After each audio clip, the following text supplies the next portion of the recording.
Você sabia? Apocalipse 9 é um dos capítulos mais arrepiantes e intrigantes da Bíblia. Neste vídeo, exploraremos os temas profundos que cativaram nações durante os séculos. Se inscreva no canal e assista este vídeo até o fim para descobrir o evento mais terrível na Terra e a figura mais assustadora na Bíblia. Apocalipse 9 apresenta uma narrativa poderosa que levanta questões sobre a fé, a moralidade e o fim dos tempos. Mas o que este capítulo realmente significa? Como ele foi interpretado ao longo da história? E que relevância ele tem para nós hoje? Junte-se a nós enquanto desvendamos as camadas de simbolismo e significado por trás desta passagem notável. Quer você seja um estudioso experiente ou novo nos estudos bíblicos, esta jornada através de Apocalipse 9 promete iluminar e provocar reflexão. Então, pegue sua Bíblia e vamos embarcar nessa exploração juntos. Na movimentada cidade de Éfeso, uma figura reverenciada conhecida como João, o apóstolo. O último dos discípulos originais de Jesus, João testemunhou os milagres, os ensinamentos e o profundo impacto da vida de Cristo. E durante os seus últimos anos, ele se viu refletindo sobre as visões que recebeu enquanto estava exilado na ilha de Patmos, para onde havia sido banido por pregar a palavra de Deus. O Antigo Testamento apresenta 15 livros de profecia, mas o Novo Testamento possui apenas um, Apocalipse. Escrito pelo apóstolo João enquanto estava em Éfeso, onde também viveu com Maria, mãe de Jesus, até serem sepultados lá. Apocalipse foi escrito no final do primeiro século, sob o reinado do imperador Domiciano, que exigia que todos queimassem incenso para César no dia do Senhor, declarando: César é Senhor. Isso representou um desafio severo para os primeiros cristãos, cuja fé em Jesus como Senhor era inabalável. Para eles, dizer César é Senhor significava enfrentar consequências graves. Este livro não só documenta, mas orienta aqueles prontos para morrer por suas convicções. João recebeu o Apocalipse de uma maneira única. Entregue por Jesus através de um anjo, que então o transmitiu para João escrever para todas as igrejas. Nenhum outro livro na Bíblia foi originado tão misteriosamente. Durante suas visões, João foi transportado ao céu, ouvindo vozes e coros celestiais, tendo que ser lembrado 11 vezes pelo anjo para registrar tudo. Apocalipse é uma obra incrível com um tema claro: o retorno do Senhor Jesus Cristo à Terra. Este evento é profetizado 318 vezes na Bíblia, tornando-se a predição mais frequente. O livro cobre os eventos antes, durante e após esse retorno, repleto de trombetas e imagens complexas destinadas a esclarecer, não confundir. Algumas pessoas acham os símbolos de Apocalipse complexos demais e preferem ignorar sua mensagem. Mas isso é um erro. Os símbolos ali são classificados em 4 tipos principais, cada um com um significado profundo e muitas vezes assustador. Ele abriu o eixo do abismo e da fumaça subiu do eixo como a fumaça de uma grande fornalha, e o sol e o ar foram escurecidos pela fumaça do eixo. Então da fumaça vieram gafanhotos sobre a terra, e foi-lhes dado poder, como os escorpiões da terra têm poder. Foi-lhes dito para não prejudicar a grama da terra, nem qualquer coisa verde, nem qualquer árvore, mas apenas as pessoas que não têm o selo de Deus em suas testas. E não lhes foi permitido matar ninguém, mas para atormentar por 5 meses. E seu tormento era como o tormento de um escorpião quando pica uma pessoa. E naqueles dias, as pessoas buscarão a morte e não a encontrarão. Elas desejarão morrer, e a morte fugirá delas. Apocalipse 9, 2, 6. Nesses versos, João descreve a abertura do abismo e o surgimento de gafanhotos com poderes como escorpiões, atormentando aqueles sem o selo de Deus por 5 meses. O tormento será tão intenso que as pessoas desejarão morrer, mas a morte fugirá delas. Este trecho arrepiante de Apocalipse 9 revela um dos eventos mais aterrorizantes previstos na Bíblia, um aviso solene e perturbador sobre o julgamento vindouro e a batalha espiritual que culminará na volta triunfante de Cristo. Com a abertura do abismo, os gafanhotos. Em vez de se alimentarem de plantas, eles vão atacar as pessoas como escorpiões. Eles são uma representação dos inúmeros demônios que serão soltos sobre a terra. Durante a grande tribulação, um período de juízo divino, Deus liberará exércitos demoníacos que estavam aprisionados, e eles descerão sobre a terra como um enxame de gafanhotos destrutivos. A marca de Deus está sobre as testas daqueles que são seus. Os 144.000, marcados por Deus, e possivelmente outros, estarão protegidos, mas para todos os outros sem o selo de Cristo, não haverá escape. Quem são os 144.000 mencionados no Apocalipse? Eles já estão entre nós? Poderíamos nós ser um deles? O livro do Apocalipse faz 3 referências a um grupo de pessoas totalizando 144.000. Apocalipse 7:4 declara: E ouvi o número dos selados. 144.000, selados de todas as tribos dos filhos de Israel. Por que eles foram selados? Foram marcados para serem protegidos do juízo vindouro. Nesta visão profética do futuro, Jesus descreve este tempo como uma grande tribulação, comparável a nada que tenha ocorrido desde o início do mundo até agora, nem nunca mais ocorrerá. No Novo Testamento, a palavra selado deriva de um termo grego que significa ser marcado com um selo pessoal. Deus tem um plano específico e um tempo determinado para cada coisa, e seu objetivo é levar as pessoas ao arrependimento, conforme descrito em Apocalipse 9, 20 e 21. Durante esses dias, as pessoas ansiarão pela morte, mas ela fugirá delas. Elas buscarão o fim, mas não o encontrarão. Não há escapatória deste sofrimento severo. A atormentação que os gafanhotos irão causar é comparável à dos escorpiões, e embora o veneno de um escorpião cause uma dor aguda, geralmente não é fatal. Contudo, esses seres atacados desejarão a morte. Assim como Paulo falou em Filipenses 1, 21 e 23, aqueles que sofrem durante esse período ansiarão pela morte, mas suas motivações e resultados serão completamente diferentes dos de Paulo. Para Paulo, a morte significava receber bênçãos eternas, enquanto para esses sofredores, a morte será apenas uma transição do sofrimento atual para um castigo eterno. Apocalipse 9, 7 e 10, Nova Versão Internacional. Os gafanhotos pareciam cavalos preparados para a batalha. Tinham coroas como de ouro sobre a cabeça. Seus rostos eram como rostos humanos. Tinham cabelos como cabelos de mulher. Seus dentes eram como dentes de leão. Tinham couraças como couraças de ferro.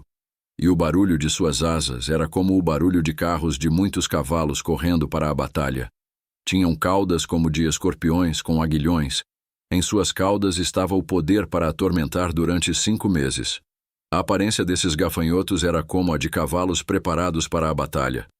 Muitos tentaram provar que esta descrição de gafanhotos, embora poética, corresponde verdadeiramente aos gafanhotos naturais. No entanto, essa visão ignora um sinal claro de sua natureza demoníaca. Por que Deus os chamaria de gafanhotos, se não fossem gafanhotos reais, mas sim espíritos malignos, que se aglomeram e devastam como gafanhotos? Uma razão crucial é que os gafanhotos servem como mensageiros do juízo de Deus. Isso é claramente visto no Antigo Testamento, em histórias como Êxodo 10, 4, 14 e Amós 4, 9. O uso repetido do termo como sugere que a descrição não deve ser interpretada literalmente. O efeito geral desta imagem é de uma crueldade estranha e aterrorizante. As teorias de que esses gafanhotos poderiam representar helicópteros de guerra usados pelo anticristo ou um governo global são intrigantes, mas são apenas suposições e não se alinham com todos os detalhes. Parece que devemos aceitar que Deus, ao atender ao desejo de longa data desses espíritos malignos de possuírem corpos próprios, criou corpos apropriados para eles. Esses corpos têm uma aparência assustadora, assim como os espíritos malignos que os habitam. Não podemos identificar precisamente quem ou o que este enxame de gafanhotos representa. O que sabemos com certeza é que, pouco antes do fim do mundo, o mal enfrentará um período de sofrimento demoníaco severo, sem precedentes. Os detalhes exatos de como isso acontecerá permanecerão desconhecidos até que a história os revele. O líder desses gafanhotos é Apollyon. Apollyon e Abaddon têm os mesmos pensamentos de destruição, tormento e perdição. Abaddon é um demônio que serve sob Satanás e é responsável por um abismo cheio de gafanhotos que surgirão nos últimos dias. Como o Antigo Testamento e o Novo Testamento foram escritos em idiomas distintos, a palavra para destruidor em grego é diferente da palavra em hebraico. Isso é algo que sempre devemos ter em mente. Embora só vejamos a menção na segunda metade da Bíblia, em Apocalipse 9:11, 5 versículos do Antigo Testamento usam a palavra. Abaddon, no Antigo Testamento, parece significar destruição. O nome Apollyon é a forma grega de Abaddon, significando destruidor. Apocalipse 9:11. Sobre eles tem como rei o anjo do abismo, cujo nome em hebraico é Abaddon, e em grego, Apollyon. Isso mostra que o campo inimigo está organizado, com o título de rei. No livro de Daniel encontramos o príncipe da Pérsia, também um demônio de alto escalão. Os termos rei e príncipe mostram conexões com um reino. Isso claramente revela um reino com forças que se opõem a nós. Este evento marca o começo do fim, quando Satanás e os exércitos sob seu controle serão liberados. Ele será permitido levar aqueles que rejeitam Cristo como rei durante a purificação de toda a terra, preparando o caminho para um novo céu e uma nova terra. O nome Abaddon aparece em algumas versões do Antigo Testamento, como a versão padrão americana e a Bíblia padrão americana. Na versão internacional, King James e Nova Tradução Viva, ele aparece como destruição. João faz uma declaração espiritual e política ousada no livro do Apocalipse ao se referir tanto a Abaddon, em hebraico, quanto a Apollyon, em grego. Juntos, os selos, as trombetas e as taças dos últimos tempos compõem o grande dia da ira de Deus e servem para julgar o reino do anticristo da maldade. O Abaddon e Apollyon do Apocalipse são demônios reais que um dia infligirão dor real às pessoas durante o julgamento real de Deus. Abaddon era um lugar dos mortos no Antigo Testamento, Jó 31:12, frequentemente associado à morte e ao reino dos mortos. Ele está ligado ao abismo e aos rolos do Mar Morto, sendo equivalente ao Hades, o reino dos mortos às vezes personificado, sobre o qual Deus e Cristo têm controle absoluto. Aqui, temporariamente, o controle é dado a um anjo maligno que parece ter sido aprisionado com outros espíritos do abismo. João pode estar adaptando levemente o título para enfatizar seu ponto. Portanto, muitos sugerem que esse título também é destinado a ridicularizar Apolo, o deus arqueiro, cujo emblema eram os gafanhotos. Isso nos revela que o objetivo do maligno, que é a cabeça do Abaddon, é contra nós. João 10:10. O ladrão não vem senão para roubar, matar e destruir. Eu vim para que tenham vida e a tenham em abundância. Sendo assim, esses demônios serão soltos, embora com restrições, pois Deus está supremamente no controle. Nosso Pai Celestial não é o destruidor, mas Ele próprio trouxe essa devastação como parte de seu justo juízo.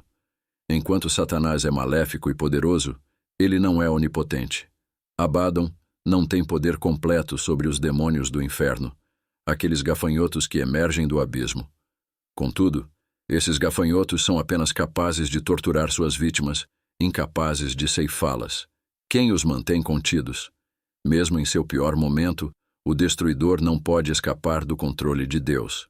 Apocalipse 9:12-15, Nova Versão Internacional.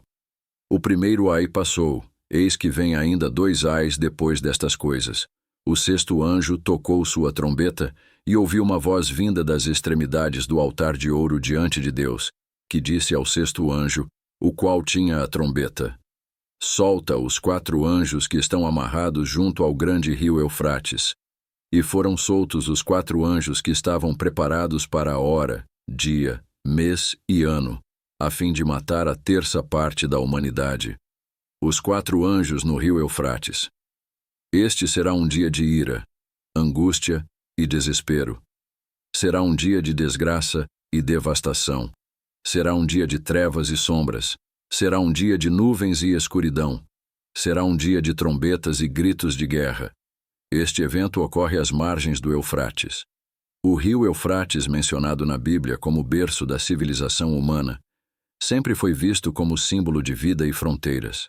Quando o Eufrates é citado no Apocalipse, ganha um novo significado. Torna-se o símbolo central dos eventos cataclísmicos previstos nas Escrituras. Esta parte da Bíblia é ao mesmo tempo fascinante e aterrorizante. Revela um tempo em que Deus intervém e o mundo conhecido se confronta com o mundo espiritual de maneira terrível, resultando em consequências graves para toda a humanidade. O propósito de liberar esses anjos é provocar uma destruição imensa, permitindo-lhes ceifar 1/3 da população mundial. Mas por que Deus permitiria tal carnificina?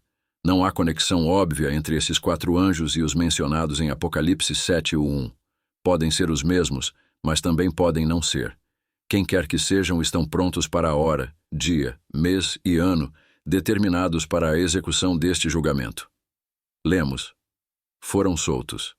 Isso pressupõe que são anjos malignos. Embora isso não seja definitivo, é provável que sejam. Afinal, são instrumentos do propósito divino. Os gafanhotos demoníacos descritos anteriormente no Apocalipse eram meros instrumentos de tormento humano. No entanto, esses 4 anjos têm o poder de realizar um massacre de proporções inéditas. Eles são despertados apenas quando Deus julga ser o momento adequado, e sua ação está restrita a uma porção específica da humanidade. Assim, eles executam a vontade divina no tempo devido. Este trecho sobre os 4 anjos pode ser interpretado como uma representação do juízo implacável de Deus. Nas Escrituras, os juízos de Deus são frequentemente retratados como chamados ao arrependimento e demonstrações de seu poder e justiça. Por exemplo, Apocalipse 9, 20 e 21 menciona que os sobreviventes não se arrependeram de seus pecados apesar das pragas. Isso sugere que os juízos divinos são também um chamado à conversão. Esta parte do Apocalipse ilustra as consequências de se afastar de Deus e a necessidade urgente de arrependimento. É um lembrete severo da gravidade do pecado e da urgência de buscar reconciliação com Deus. Apocalipse 9, 16, 19, Nova Versão Internacional. O número dos cavaleiros era de 200 milhões. Ouvi o seu número. Assim vi em visão os cavalos e os seus cavaleiros, que traziam couraças vermelhas como fogo, azuis como jacinto e amarelas como enxofre. As cabeças dos cavalos eram como cabeças de leões, e de suas bocas saía fogo, fumaça e enxofre.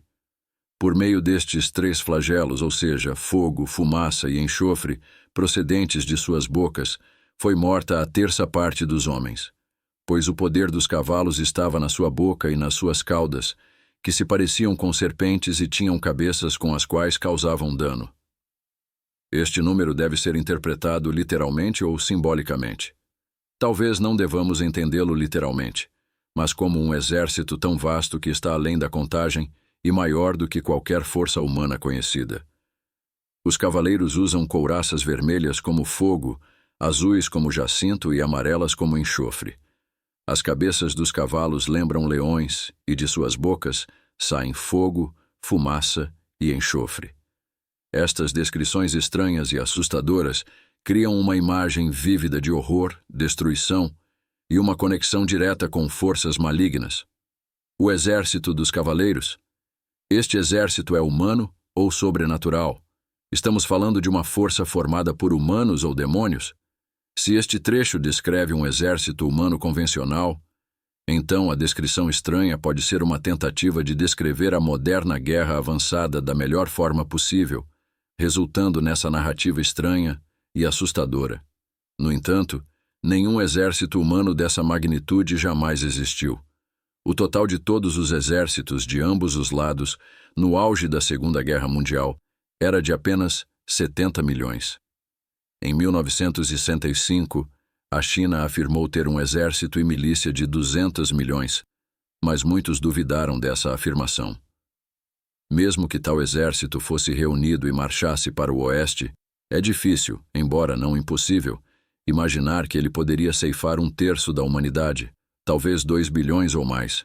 Portanto, talvez seja mais prudente considerar este exército como literalmente 200 milhões, mas um exército demoníaco que invade a Terra. Essa ideia segue a descrição anterior de um exército demoníaco, similar a gafanhotos, apresentada no capítulo Apocalipse 9, 20 e 21, Nova Versão Internacional. Os demais seres humanos que não foram mortos por esses flagelos não se arrependeram das obras de suas mãos, deixando de adorar os demônios e os ídolos de ouro, prata, bronze, pedra e madeira, que não podem ver, nem ouvir, nem andar. E não se arrependeram dos seus homicídios, nem das suas feitiçarias, nem das suas imoralidades sexuais, nem dos seus furtos. Em geral, as pessoas não demonstraram arrependimento ou mudaram seus caminhos, mesmo diante de sinais poderosos e claros. Elas não deveriam adorar demônios nem ídolos, mas continuaram a cultuar ídolos como se nada tivesse mudado. Continuaram a adorar demônios, conscientes ou não. É surpreendente como rapidamente as coisas parecem voltar ao que as pessoas consideram normal após um grande desastre, como um terremoto. Rapidamente esquecemos as lições que Deus nos ensina, mesmo aquelas que acompanham seus juízos. As pessoas não abandonaram seus assassinatos, uso de feitiçaria, comportamentos imorais ou roubos. Esta lista de transgressões é uma acusação severa aos nossos tempos. De fato, nosso mundo moderno está repleto de homicídios, uso de drogas associadas à feitiçaria, comportamentos imorais e furtos. Aqueles que escaparão deste juízo serão os que tiverem o selo de Deus. O selo é concedido a quem vive em íntima união com Cristo e recebe continuamente o dom gratuito da sua justiça. O selo não é alguma marca que pode ser vista, mas a consolidação na verdade, para que eles, o povo de Deus, não possam ser abalados. Apocalipse 14, 1. Então olhei, e eis que ali estava o Cordeiro sobre o monte Sião, e com ele 144.000, que em sua testa tinham escrito o nome de seu Pai, significando a própria posse de Deus. E ouvi uma voz do céu como a voz de muitas águas, e como a voz de um grande trovão. E ouvi uma voz de arpistas, que tocavam com as suas harpas. Não nos é dito qual exatamente é o serviço deles, mas os 144.000 são selados para um propósito específico e único. No entanto, a ideia geral de ser selado não se limita a eles. Um relato do selamento dos servos de Deus. Observa-se que a tarefa foi confiada a 2 anjos. Enquanto alguns anjos foram encarregados de restringir Satanás e seus agentes, outro anjo foi responsável por identificar e diferenciar os fiéis servos de Deus. Esses servos foram distinguidos pelo selo de Deus em suas testas, um sinal facilmente reconhecível por Deus. Este selo os separou, assegurando-lhes segurança e proteção durante os tempos mais difíceis. Muitos grupos diferentes têm reivindicado ser os 144.000. A identidade dos 144.000 pode ser inferida de certos fatos em Apocalipse 7 e Apocalipse 14. Primeiro, o grupo de pessoas mencionado como os filhos de Israel são descendentes do patriarca bíblico Jacó, que posteriormente foi chamado Israel. Eles também são conhecidos como israelitas, conforme Apocalipse 7, 4. Segundo, sua afiliação tribal é específica, Apocalipse 7, 4, 8. Terceiro, durante o período da ira de Deus, eles serão protegidos e triunfarão, encontrando Jesus no Monte Sião quando ele retornar, conforme Apocalipse 14, 1. Quarto, eles são celibatários, Apocalipse 14, 4. Estes são os que não se contaminaram com mulheres, pois são celibatários. Estes são os que seguem o Cordeiro para onde quer que ele vá. Estes foram comprados e resgatados dentre os homens de Israel como primícias, santificados e separados para serviço especial a Deus e ao Cordeiro. Quinto, eles são o início de uma colheita maior. Sexto, são marcados pela integridade e fidelidade, Apocalipse 14, 5. Tomados em conjunto, é difícil argumentar que os 144.000 são simbólicos da Igreja. O ato de selar, conforme descrito em Apocalipse, representa um selo divino de proteção e posse. Esse processo de selamento simboliza uma preservação espiritual durante tempos de tribulação. Cada uma das 12 tribos de Israel contribui com 12.000 membros, significando a completude na seleção de Deus. O número 144.000 é rico em simbolismo. Na numerologia bíblica, o número 12 frequentemente representa a autoridade divina, completude, governo perfeito. Multiplicar 12 tribos por 12.000 membros de cada tribo sugere uma completude ampliada. O selamento dos 144.000 é um sinal da soberania de Deus e de sua capacidade de preservar seus escolhidos no meio do caos e da destruição. Essa ideia oferece conforto aos crentes, assegurando-lhes a proteção de Deus e a importância da fidelidade. Contraste com a marca da besta. O selo de Deus e a marca da besta, no livro do Apocalipse, mostram uma grande diferença entre o bem e o mal, e entre o poder de Deus e o poder do mundo. O selo de Deus. O selo de Deus, mencionado em Apocalipse 7:2-3, representa proteção divina e posse. É dado aos seguidores fiéis de Deus, marcando-os como seus espiritualmente. Ao contrário de uma marca física, simboliza um compromisso pessoal profundo com Deus e seus ensinamentos. Possuir o selo de Deus indica uma salvaguarda espiritual durante tempos de julgamento e tribulação. É um sinal de escolha por Deus, refletindo uma vida vivida de acordo com os princípios divinos. A marca da besta. A marca da besta, discutida em Apocalipse 13:16-17, é um sinal que mostra lealdade à besta, um personagem maligno contra Deus. Significa afastar-se de Deus e escolher seguir o poder das pessoas no mundo, frequentemente não correto ou bom. A marca da besta aparece no Apocalipse. A marca da besta é chamada assim porque é trazida à existência por um homem chamado a besta. De acordo com as passagens bíblicas em Apocalipse 16:2 e 19:20, a marca da besta é um símbolo que distingue aqueles que adoram a besta. Apocalipse 13:16-17, na Bíblia Amplificada. E ele força todos, os pequenos e os grandes, os ricos e os pobres, os livres e os escravos, a receberem uma marca na mão direita ou na testa, significando lealdade à besta, e que ninguém poderá comprar ou vender, exceto aquele que tem a marca, o nome da besta, ou o número do seu nome. Ele faz com que todos recebam uma marca. Uma marca será dada a todos sob o governo da besta e seu associado. Esta marca é necessária para participar da economia, e aqueles sem ela não poderão comprar ou vender nada. Apenas aqueles que portarem um número especial em uma parte visível de seu corpo e ou testa poderão negociar, e o número será marcado apenas naqueles que se envolvem na idolatria imperial. O número 666 é o nome codificado do ditador. Já discutimos seu significado, a natureza da escrita apocalíptica, até que ele chegue, quando sua identidade com essa figura será apenas muito óbvia. Todas as tentativas de decodificá-la são especulações inúteis. Uma coisa é clara, ele ficará aquém da perfeição, 7, em todos os aspectos. A palavra querigma, na antiga língua grega, refere-se a uma marca, mas não é comumente associada às pessoas. Assim, alguns a interpretam como uma marca simbólica. No entanto, a ideia de uma marca física necessária para comprar ou vender não é impossível e poderia ser prática. A tecnologia para dar às pessoas uma marca que lhes permita comprar e vender na economia eletrônica está disponível. Existem muitas maneiras diferentes pelas quais isso poderia acontecer, e tais programas são propostos e testados constantemente. Uma marca na mão direita ou na testa. Satanás não é um ser criativo. Tudo o que ele pode fazer é imitar a Deus.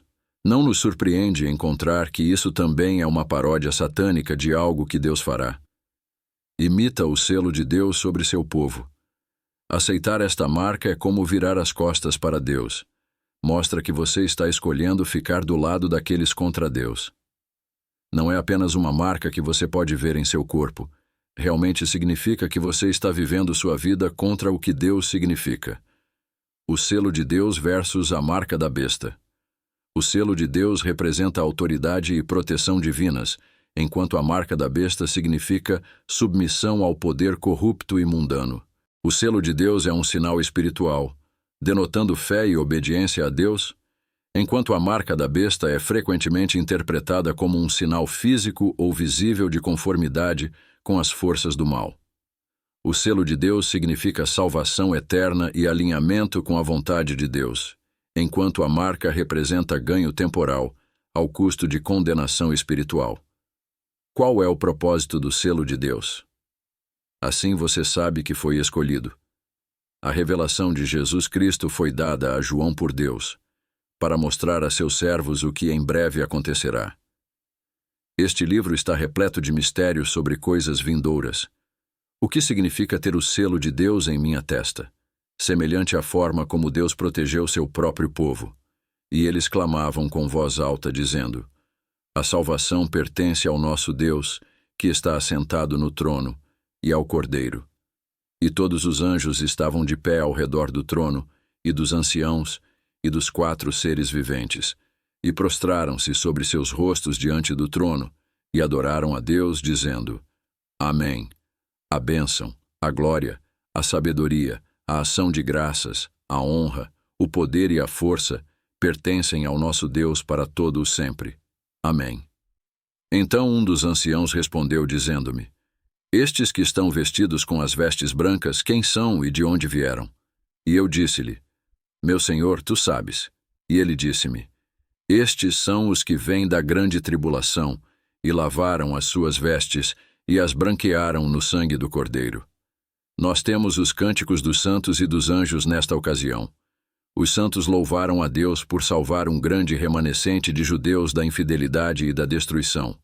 A postura desses santos louvadores, eles estavam em pé diante do trono e diante do Cordeiro, diante do Criador e do Mediador. Durante o culto religioso, devemos considerar estar na presença especial de Deus. Para nos aproximarmos de Deus, devemos fazê-lo através de Cristo, pois Ele é o mediador entre nós e Deus. Sem um mediador, os pecadores não poderiam se aproximar do trono de Deus. Seu hábito. Eles estavam vestidos com vestes brancas e seguravam palmas em suas mãos. Isso representa sua justificação, santidade e vitória, como os conquistadores costumavam aparecer em seus triunfos. Quando os fiéis servos de Deus lutaram a boa luta da fé e completaram seu curso, eles farão uma aparição tão gloriosa no final. Seu emprego. Eles clamaram com voz alta, dizendo: Salvação ao nosso Deus que está sentado no trono e ao Cordeiro. Isso pode ser interpretado tanto como um hosana, expressando bons votos para o sucesso de Deus e do interesse de Cristo na igreja e no mundo, quanto como um aleluia, louvando a Deus e ao Cordeiro pela grande salvação que eles proporcionaram. Tanto o Pai quanto o Filho se unem nessas louvações. O Pai planejou a salvação, o Filho a comprou, e aqueles que a desfrutam devem e irão abençoar o Senhor e o Cordeiro, publicamente e com fervor apropriado. Aqui está o cântico dos anjos, onde, observe, os servidores estão diante do trono de Deus, servindo a Ele e aos santos. Sua postura é muito humilde e expressa a máxima reverência. Eles caíram diante do trono sobre seus rostos e adoraram a Deus. Olhe, o mais excelente de todas as criaturas que nunca pecaram e estão sempre diante dele, não apenas cobrindo seus rostos, mas caindo sobre seus rostos diante do Senhor. Portanto, nós, como criaturas frágeis e insignificantes, devemos nos aproximar de Deus com humildade e profunda reverência. Devemos nos prostrar diante dele e demonstrar tanto um espírito reverente quanto um comportamento humilde em todos os nossos discursos a Deus. Seus louvores. Eles concordaram com os louvores dos santos e disseram seu próprio amém a eles. No céu há uma harmonia perfeita entre anjos e santos. Além disso, eles acrescentaram: bênção, glória, sabedoria, ação de graças, honra, poder e força ao nosso Deus para todo o sempre. Amém. Eles reconhecem os atributos gloriosos de Deus, sua sabedoria, seu poder e sua força. Eles reconhecem que as perfeições divinas de Deus são dignas de bênçãos eternas, louvores e glorificação, à medida que confirmam seu acordo com um amém.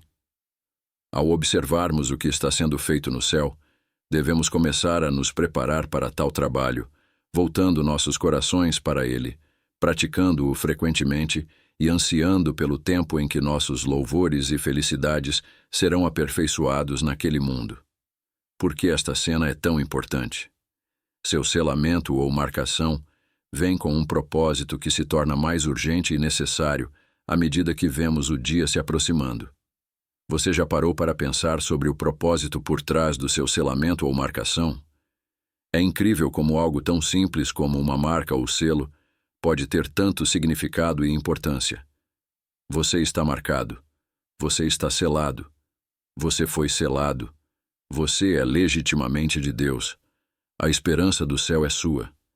À luz do fato de que você foi marcado e capacitado pelo Espírito Santo de Deus, eu o encorajo a permitir que Deus o use como sua testemunha em todos os lugares do mundo.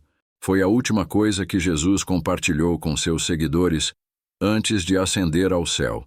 E deve ser a coisa mais importante para você e para mim, focarmos até que ele retorne. Atos 1:8, Bíblia Amplificada. Mas recebereis poder e capacidade quando o Espírito Santo vier sobre vós, e sereis minhas testemunhas para contar às pessoas sobre mim, tanto em Jerusalém, quanto em toda a Judéia e Samaria, e até aos confins da terra.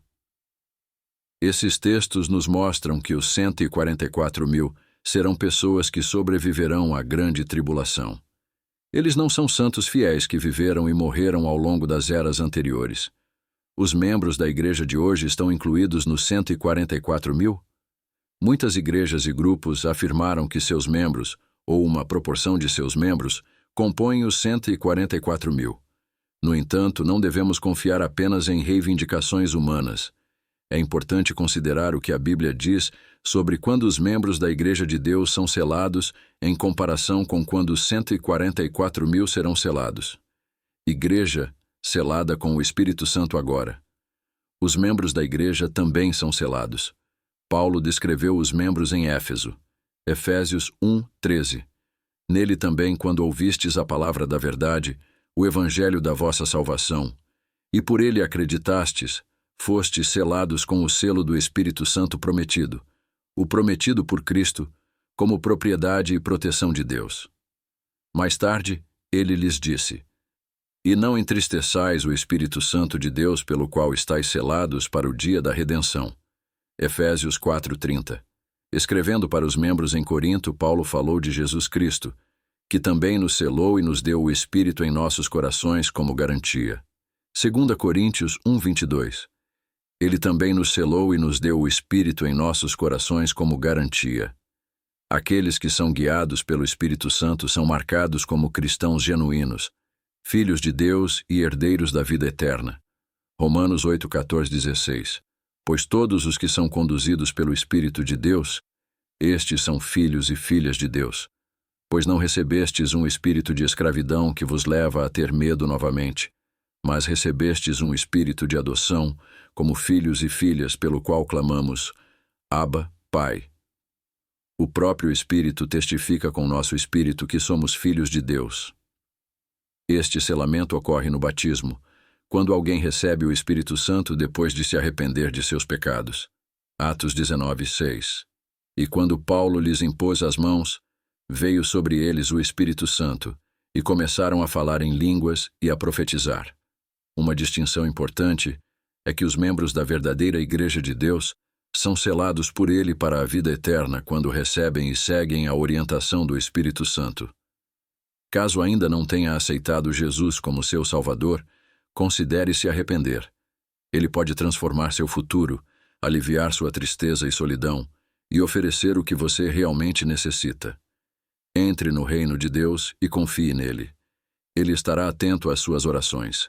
Em seguida, busque uma igreja respeitável que se baseie na palavra de Deus e conecte-se com os irmãos para fortalecer a unidade da fé e a edificação da comunidade cristã. E não esqueça de curtir, se inscrever no canal e deixar um comentário. Deus abençoe sua vida. Se precisar de mais alguma coisa, é só avisar.